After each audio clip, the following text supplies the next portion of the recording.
Welcome to bus public school and college, Palashbari শাখা। রোহানের নতুন school, নতুন বন্ধুদের সাথে রোহান খেলাধুলা করতেছে। স্কুলে অনুষ্ঠানের দিন ছিল, তো রোহানের ভীষণ মন খারাপ। নতুন স্কুলে নতুন বন্ধু নাই, ম্যাডামদের সাথে তেমন কোনো আন্তরিকতা নাই। সে প্রতিদিনই কান্নাকাটি করে, আর আগের স্কুলকেই সে মিস করে। টাঙ্গাইল শাহিন ক্যাডেট স্কুলের ম্যাডামদেরকে আর বন্ধুদেরকে খুব মিস করে। সে শাহিন ক্যাডেট স্কুলে প্লে নার্সারি 2 বছর লেখাপড়া করছে।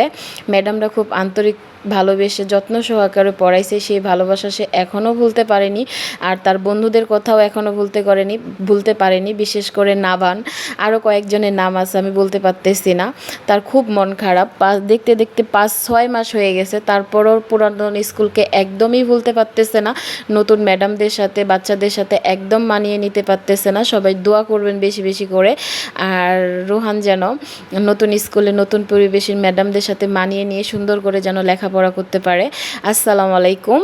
সালমা স্বপ্ন পেজ থেকে সবাইকে অনেক অনেক স্বাগতম, আর বার্স স্কুল থেকে সবাইকে অনেক অনেক স্বাগতম। যারা যারা বার্স স্কুলে ভর্তি হইতে চান, চট করে পলাশবাড়ি শাখা তাড়াতাড়ি ভর্তি হয়ে